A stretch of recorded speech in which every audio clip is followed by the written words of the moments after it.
Hearing Whitson on behalf of Chalice McLaughlin. All right, very good. Andrew Childers appearing on behalf of people, Your Honor. All right. And this is a continuation of a preliminary examination, which I believe, I think it was Detective Rob was on a call that day. That's correct. He's here. And so you may call your next one. Thank you, Your Honor. People would call Thomas Robb to the stand. All right. Sir, please come forward to be sworn.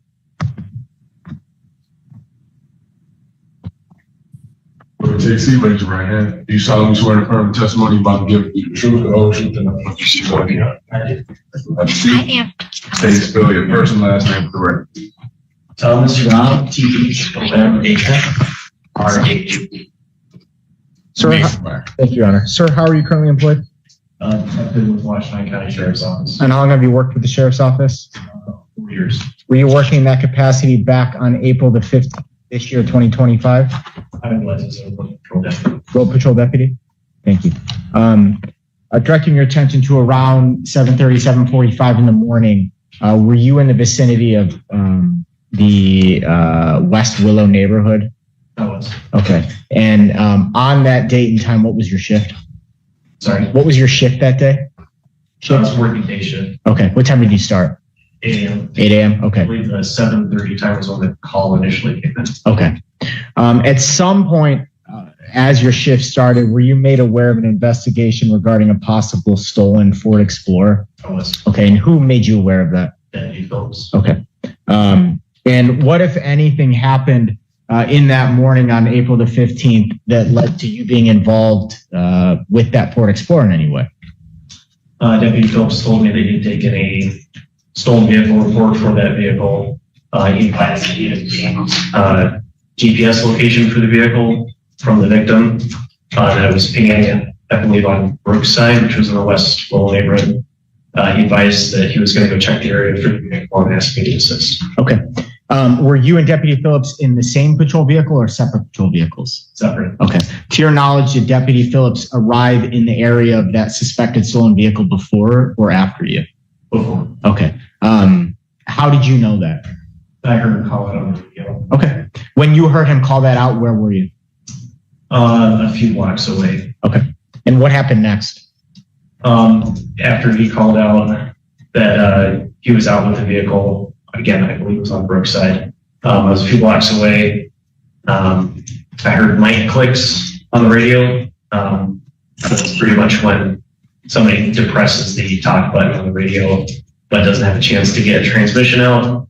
In my 7 years of doing this job, normally when I hear that, that tells me that the deputy's in trouble. There's some kind of accident that caused them to interrupt their transmission, whether they're chasing someone or fighting or something of that nature. So that gave me cause for concern. I continued towards that location where Deputy Phillips was at, and then I saw the, I believe it was 2024 gray Ford Explorer. That was the vehicle in question. Speaking of the neighborhood. So as you're entering the neighborhood, it's exiting the neighborhood? Correct. Okay. And what did you do next? I recognized that it was the vehicle we were looking for. I believe Deputy Phillips was in danger or something had happened, so I activated my emergency lights and siren to try to stop the vehicle. Okay. And did you have to turn your vehicle around? No, I was coming right at the entrance to the side street where the vehicle, the Ford Explorer, was coming out from. So okay. I was driving directly at it. Got it. And did you in fact then begin a pursuit of that vehicle? Okay. And that started in this West Willow neighborhood? Yes. Okay. What is the speed limit on the road there where you initiated this chase? It's a residential neighborhood, so 25 miles an hour. Okay. Did the vehicle pull over after you activated your overhead equipment? No. Okay. What happened next? The vehicle accelerated and tried to evade me. And did you continue to pursue the vehicle? I did. And for how long did you continue to pursue this vehicle before it was eventually stopped? I believe about 10 minutes or so. I don't recall exactly the time. Okay.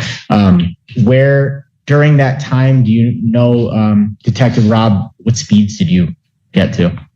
I believe maximum speed was about 130 miles an hour. 130? Yes. Okay. What sort of vehicle were you in? A Ford Explorer. Okay. It was a fully marked patrol car. Thank you. At what point did this chase terminate in any way? Van Buren police assisted us with the pursuit of it was a Van Buren officer deployed stop sticks, which the stolen vehicle ran over, which caused, I don't know if it was one or multiple tires to deflate, and then the vehicle crashed into a berm at the entrance to a neighborhood. I believe it was on the end of any course roads. And that's in Van Buren Township? I believe so. Okay. From the time period that you started this pursuit in the West Willow neighborhood to the time that it ended in Van Buren Township, did you ever lose sight of this Ford Explorer? No. Okay.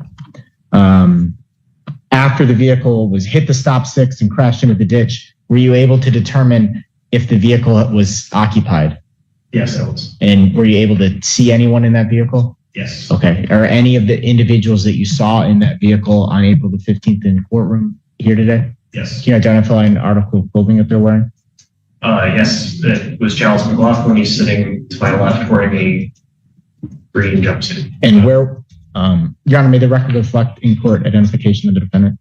Without objection, record shall so reflect. And where in the vehicle did you observe the defendant? He was exiting the driver's seat. Okay. Was there anyone else in the vehicle? No. And what did you do at that point when you made contact with the defendant in the driver's seat of this vehicle? He was exiting the driver's seat. I told him to show me his hands and get on the ground. He did. I placed him in handcuffs. Okay. Did he appear to be injured in any way? I believe he had some scrapes or bruising on his arms.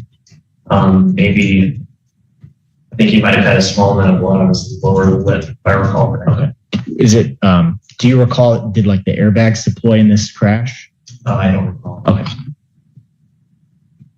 I have no further questions, sir. Thank you. All right. Thank you. Cross-examination. Good afternoon, Deputy Rob. You were in pursuit of the vehicle in question, Yes. and you followed that vehicle for around 10 to 15 minutes. Around there. And during that time prior to the accident, you got no closer than 50 feet, did you? I got no closer To than, the vehicle than 50 feet, would you say? I don't know how close I got during the pursuit. I guess 50 feet might be accurate about closest I was, but I don't recall without reviewing the camera footage. And you testified on direct that during the course of the pursuit, you activated your sirens. Is that correct? Yes. And at some point you were driving on the highway? Yes. Was it a busy highway? I would say there was a medium amount of traffic. So that means that there were other cars on the highway during the pursuit. Yes. And you had to make several lane changes to navigate through that traffic, didn't you? Yes. And some of those cars pulled to the side. Is that correct? I'm sure some of them did. Well, usually people play not very good about pulling over. And it would be safe to say then that some cars did not pull to the side. Correct. And at one point you had to even drive on the shoulder of the freeway. Is that correct? Yes. You don't know why some of the people did not pull over to the side, do you? Well, without talking to them personally, no, I wouldn't know why. So you don't have any personal knowledge then as to whether or not the drivers of the vehicles could hear the sirens. I suppose so. Yeah, without talking to them. So then it would be fair to say that you didn't know why those vehicles did not pull over. I guess so. And you don't have any personal knowledge that Mr. McLaughlin could or could not hear the sirens, did you? I suppose not. Thank you, Your Honor. No further questions. All right. Can you redirect? No, Your Honor. Thank you so much. Sir, thank you. Thank you. Your Honor, with Detective Rob's testimony, the people have no further witnesses, the people press. Any witnesses for the defense? None for the defense, Your Honor. Thank you. All right. Now, people would move to bind the defendant over as charged on the information before the court. I believe it is 5 counts. Yeah. Yes. 5 counts. Mr. Brown responds. Thank you, Your Honor. Your Honor, the court listened to the testimony previously from Deputy Phillips. It also heard the testimony from Deputy Rob. So the counts that we have that the prosecution is requesting for bindover are assault with intent to murder. That would be on Deputy Phillips. There's fleeing and eluding. That would be on Deputy Rob. There's receiving and concealing a motor vehicle, an unlawful driving away, and a resisting and obstructing causing injury. And I think that last one goes to Deputy Phillips. So I know it's been a bit, so we probably should go over what the prior testimony was. The testimony from the Deputy Phillips was that on April 15th, he was on road patrol. He'd gotten a call that referenced a stolen vehicle at the Marriott. He responded, had contact with the owner. The vehicle described as stolen was a gray Ford that was stolen sometime during the night. I don't know if we ever really narrowed that down to exactly what time that vehicle would have been stolen. That was entered into lien. At some point, they got to the cul-de-sac in West Willow where the GPS told them that the vehicle would be found. They first got there, they couldn't see the plate because the vehicle was facing them. I believe that when they pulled up, they were facing the vehicle. They were probably, 20 to 30 feet away from the vehicle. Again, it was facing them. And while they may not have been directly head on, they were in front of them with their headlights facing each other. The officer testified, Deputy Phillips, that he could see that there were at least two people in the vehicle at the time, that they pulled up. But then once they came to a stop, they said they were going to conduct a modified felony stop. Deputy Phillips said he unholstered his pistol. Two passengers then got out. And so two people got out of the vehicle. And they started walking away from patrol car as well as the vehicle that they were in. Said he couldn't see the driver at first. Later could see who the driver was at about 15 feet. Said he yelled to the driver to turn the car off. So I believe the car was still running at this time. This point, his weapon is drawn. He says that he stepped out away from his vehicle into a space. This is a cul-de-sac.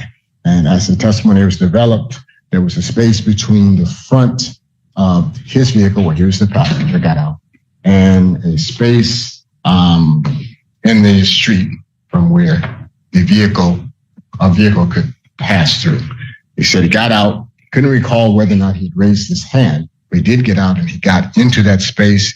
He said he could see the vehicle, the wheels turning, and that the car then drove at him without veering. He had his weapon drawn. And the vehicle, once it got started, did not stop, drove at him, clipped him on the knee as he had to jump to get out of the way of the vehicle. He did say that the vehicle does not stop after that. I asked him if the driver said anything to him. He said that there was nothing said, no threats made or anything like that. He did say he had recognized the driver as Mr. McLaughlin. He then testified that he and his partner then got into the vehicle and left in pursuit. This hearing starts with testimony about a stolen Ford Explorer, but things quickly become much more serious. Deputy Robb explains how a broken radio transmission made him believe another deputy could be in danger. He then spots the suspected vehicle leaving the neighborhood and immediately activates his emergency equipment. Instead of stopping, the SUV accelerates, turning the situation into a dangerous pursuit. The chase reportedly reaches around 130 miles per hour before stop sticks finally bring the vehicle down. But after the crash, investigators make a critical discovery. The defendant is allegedly the person behind the wheel. So what we have then is the vehicle stolen sometime in the night. We do not know, or there was no testimony given as to who drove that vehicle away. We do know when the vehicle is seen again, there are 3 people in the vehicle. And I'm not clear as to how much time has passed. It's been a few hours. So we don't know if the person who took the vehicle, drove the vehicle away from the scene, is even in the vehicle when it's reached at West Willow, because there's been no testimony given for that. If the court remembers differently, certainly they could say, but as I recall the testimony, they spoke with the person who owned the vehicle and they simply said that the vehicle was taken in the night and they had a GPS and they're able to track them. So at the time that the officers or deputies are looking for the vehicle, tracking the vehicle, they have no idea who has taken the vehicle, male or female, white or black, fat or skinny, tall or short. There is no description of the driver or the person who actually drove away with the vehicle. We just don't have that. But what we do have is 3 people who are associated with the vehicle. One person is in the driver's seat, and several hours that have passed since the vehicle was driven away from the spot. So let's go back to the first charge, which is assault with intent to murder. So based on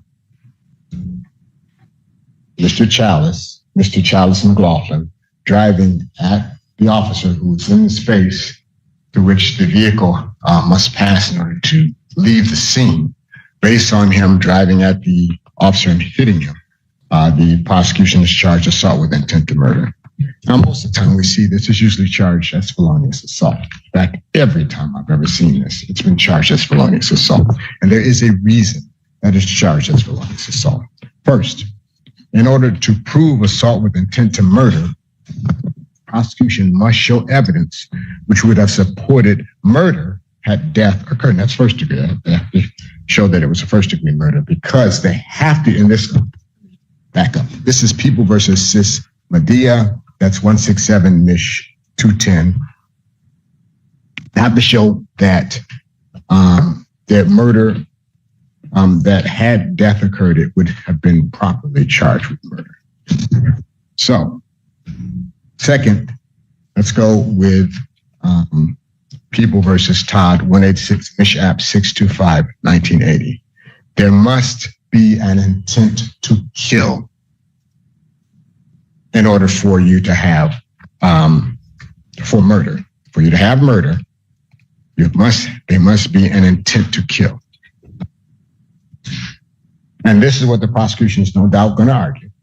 They're going to argue, you know what, even if he didn't say, I'm going to kill this guy, I plan to murder this guy. And you have to have that. You have to have plan and motivation to murder. They're going to say, well, he created a risk so high that, and he knew the consequence. He knew if he hit this guy, he could die, that's going to be sufficient.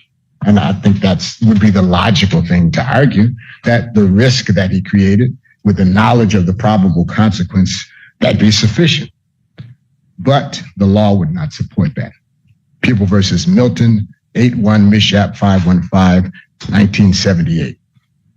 There must be some time for premeditation and deliberation.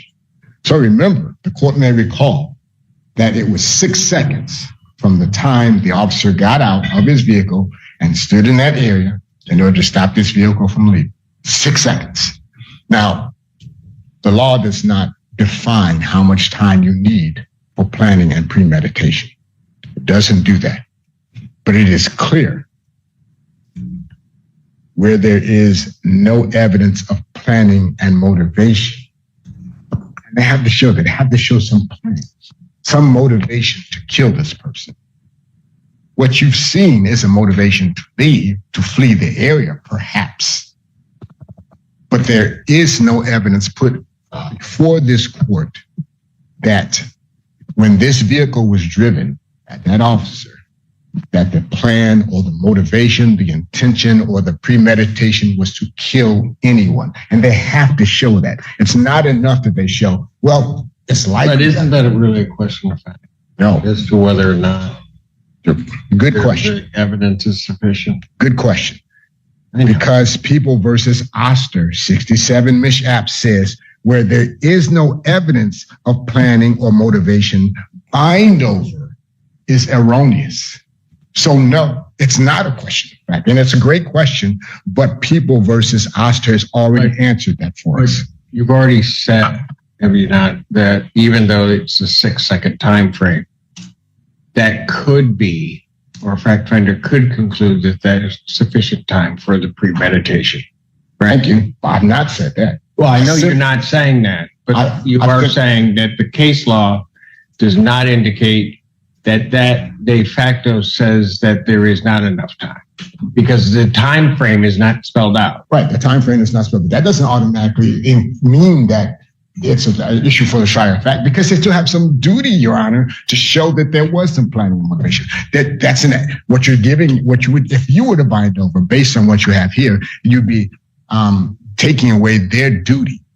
You'd be relieving them of their duty to put that evidence in, and that's what they have at preliminary examination. They have a duty to show that there was some planning. You can't simply say, well, you know what?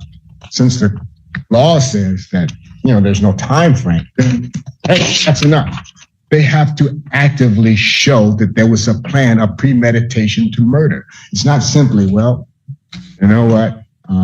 And again, if you couple that with People versus Milton, where even the creation of a high risk of death with knowledge of the probable consequences is insufficient, that makes their duty very clear, Your Honor. They can't simply just toss these things out without showing exactly what they need to show, and that is that there must be some premeditation, some plan to do so. They have an active, affirmative duty to show that. They simply can't say, well, what he did was risky, and that's enough. They can't say, well, since there's no time frame, that's enough. They have to show you that there was a premeditation and a plan. And the most likely thing that was going on here was Mr. Jackson was trying to leave the area. The officer got into that area, and in the 6 seconds that it got for him to get out of his vehicle and to walk into that space where the vehicle had the only space where they could get by, and they ended up hitting him. Premeditation necessary for first-degree murder implied where it involves a police officer? There's no exception for police officer. There's no police officer exception. No. But where it becomes first-degree murder, it's implied because there are certain types of acts that constitute first-degree murder. Right. One of those would be the potential killing or the killing of a police officer, where the premeditation is implied.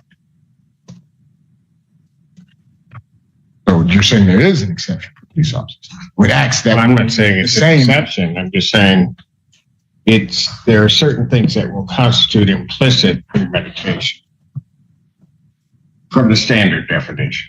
So you're saying that there is a police officer, something that specifically. I don't know if you want to call it an exception. I'm saying that there's something unique as to police officers, such as it would be where a murder occurs during a first-degree CSC. That's a felony murder consideration, Your Honor. Well, and I don't think it can be, it can be that. But even when you're talking about it being murder, what you're doing is you're implying the premeditation necessary. Because it's a police officer, so forth. So what you're saying, in some clear, I asked the question: isn't there an exception? I do not believe there is. I do not believe that the law changes, and Your Honor, that's equal protection. My client is entitled to equal protection under. I don't think it has any equal protection implication. It's just a question of whether or not, under the statute, that gives that there is that exception. Well, it is equal protection. An exception. It is equal protection in that my client is entitled to, and again, I don't believe that this exists. Certainly, we can research it if the court believes that actions. I just asked the question. Well, okay. So my response is, I do not believe that that is a thing. I do believe that that's a thinking and charging what in every other case is always charged as a felonious assault. I do believe that there's a thinking that, and that's where the equal protection comes in. That's exactly where the equal protection comes in. I don't know. Because my client is. I don't know if that's equal protection. Well, I'll explain to you why I think so. Well, I don't need it.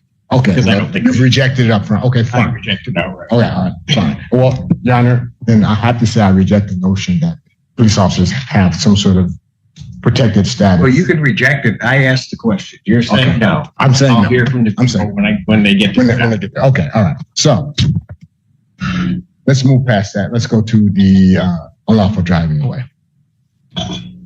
Now, as I recall the evidence coming out, and the court may remember differently, there was no identification of who drove that vehicle away. And for unlawful driving away, the person who drives the vehicle away, or but I hear that argument, but does it matter whether it was driven from the scene or from the hotel?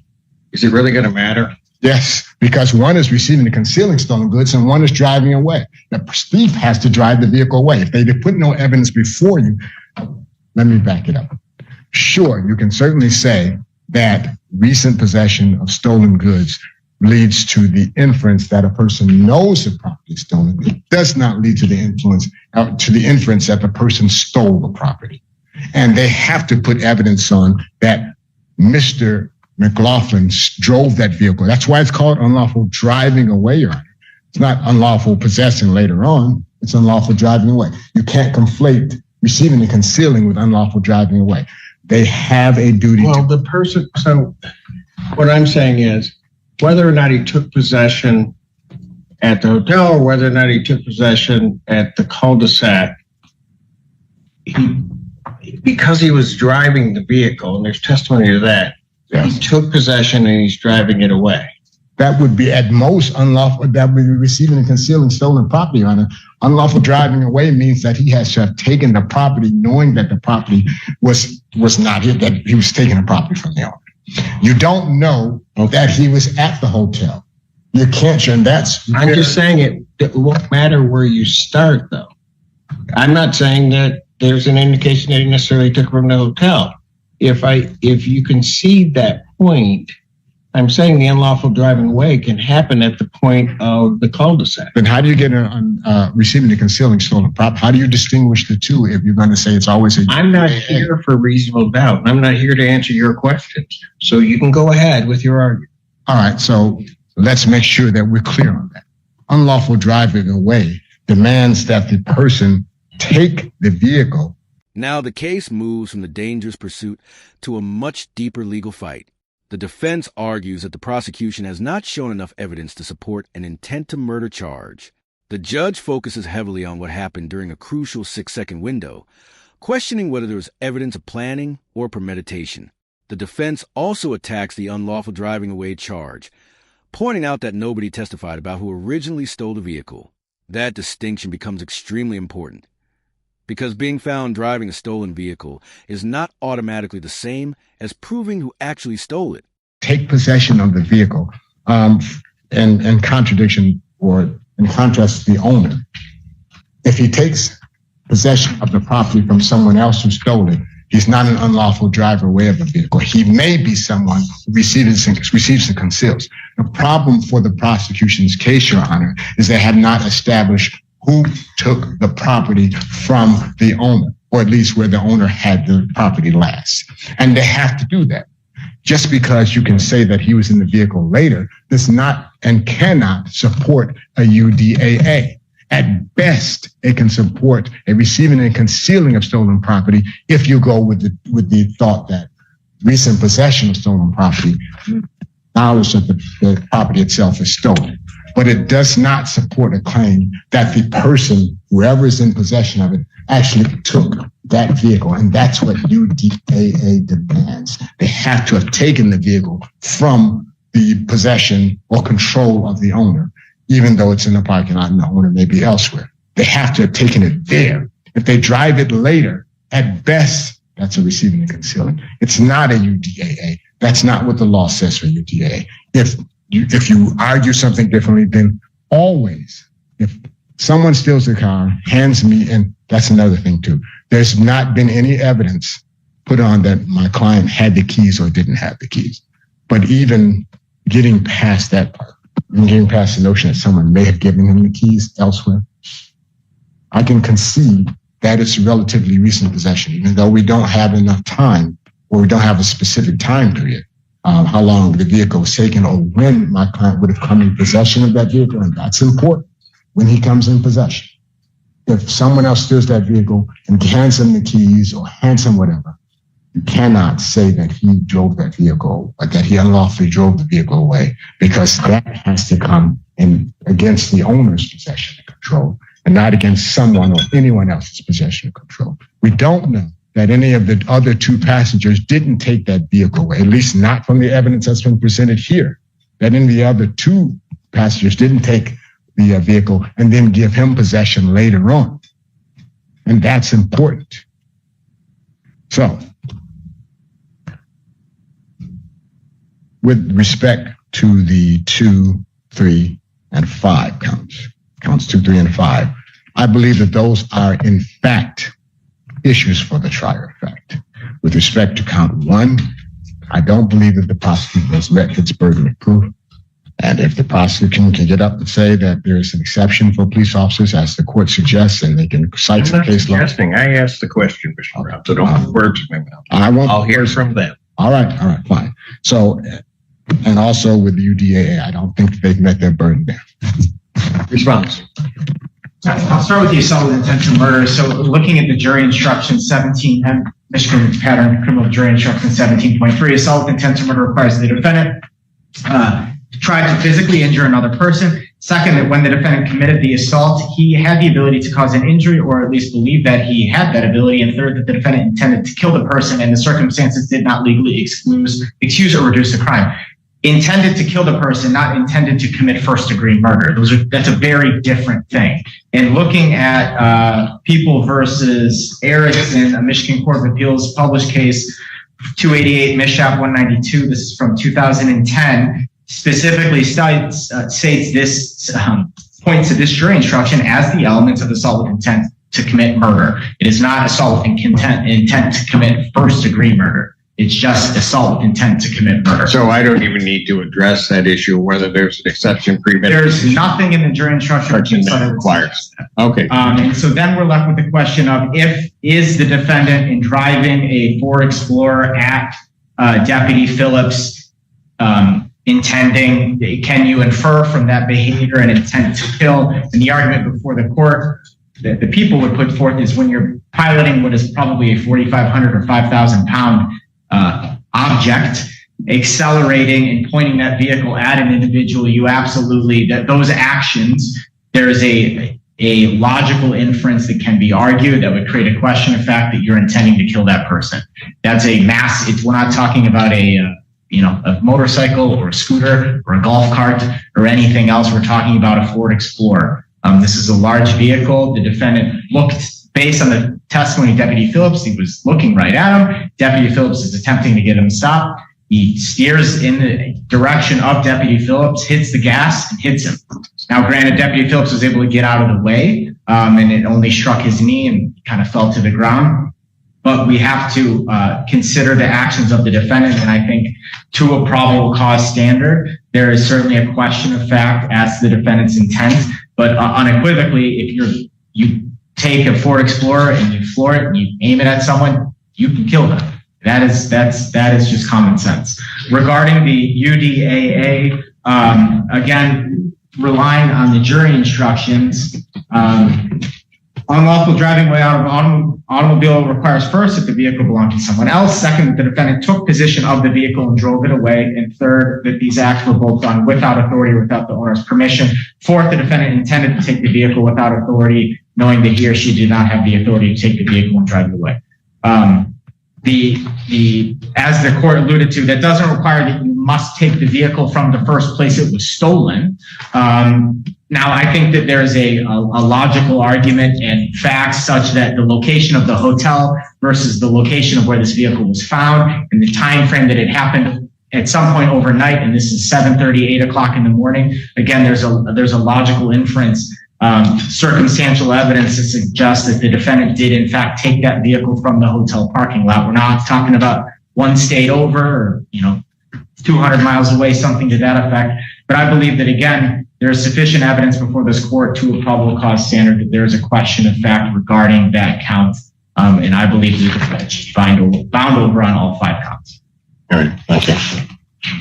With reference to, there is no dispute as to a bind over on count 2, 3, and 5. Therefore, the court also does believe that the people have sustained their burden. And the defendant would be bound over on counts 2, 3, and 5 without objection as they raise issues of fact. In terms of the unlawful driving away of a motor vehicle, again, it would be this court going into the province of the jury as to when they first saw the defendant in the vehicle. Certainly a jury could reasonably infer from the hotel, the timing and everything else that it was indeed the defendant who did that. I don't think that people have to go beyond that. So certainly under that, if the theory is correct that it's got to be taken from the location from the owner, but I don't think that that's correct. But still, even then, I think a reasonable fact finder could conclude that. As it relates to the other piece of that, I think an individual can be charged with the unlawful driving away of a motor vehicle when they took possession or assisted in taking possession of that vehicle. I don't think it doesn't get charged or can't be found to the exclusion of something else, a receipt and concealment.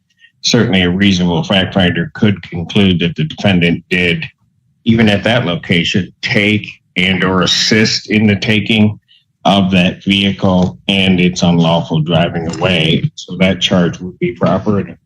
A fact finder could conclude that, so the court would bind the defendant over for those reasons on count 4.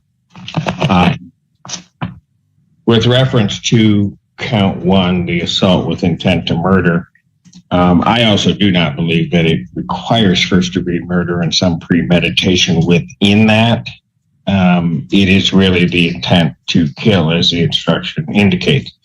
But even though I do believe that if it were to require that, I think that premeditation is implied within the actions of the defendant because of what was happening, and there's no equal protection argument regarding that. However, very clear in the testimony where a reasonable fact finder could conclude the intent was Deputy Phillips' testimony that as he's there, the wheels of that vehicle are pointed right at him as it's accelerating out. It's not a circumstance where they were trying to go around him, they were trying to do whatever.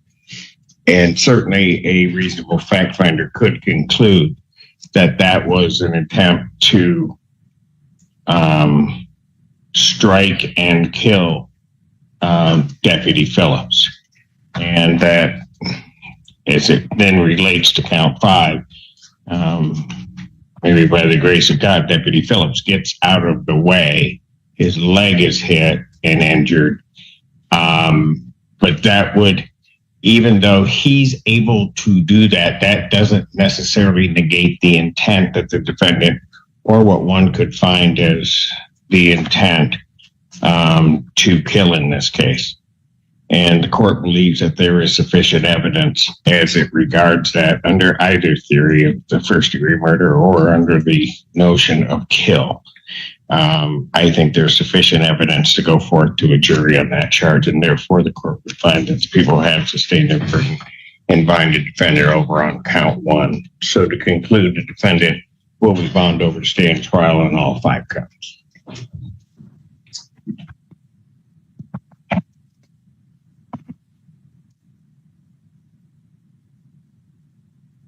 Now that you see the information waiver treating. Yes, sir. I'll receive the waiver treating for the record. I'm going to enter a plea not guilty. And having waived formal reading, pleading not guilty as to all counts, court will enter that plea. Pre-trial will be set for August 13, 2025 at 1:30 with Judge Collins.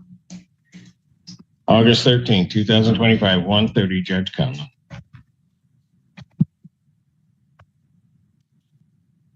Bond will continue. Thank you. In the end, the defense challenged nearly every major legal theory presented by the prosecution, raising questions about intent, equal protection, and whether the evidence truly supported several felony counts. The prosecution countered with statutory language, jury instructions, and appellate decisions to argue that each charge met Michigan's probable cause standard. After reviewing both sides, The judge ruled that sufficient evidence existed to bind the defendant over on all 5 counts, allowing the case to proceed toward trial while the existing bond remained in place. It's important to remember that a bindover is not a conviction. It simply means the court believes there's enough evidence for a jury to hear the case. The prosecution now pushes back, arguing that the evidence is strong enough for a jury to decide the major questions. They point to the size and weight of the Ford Explorer and the fact that it was allegedly accelerated directly toward Deputy Phillips. The defense continues challenging the evidence, but the judge ultimately finds enough probable cause to move forward. The defendant is bound over on all 5 counts, including the serious assault with intent to murder charge. Bond remains in place as the case heads toward trial, and the courtroom battle is far from over. If you enjoyed this courtroom breakdown, don't forget to like, subscribe, and turn on notifications. We'll see you in the next video.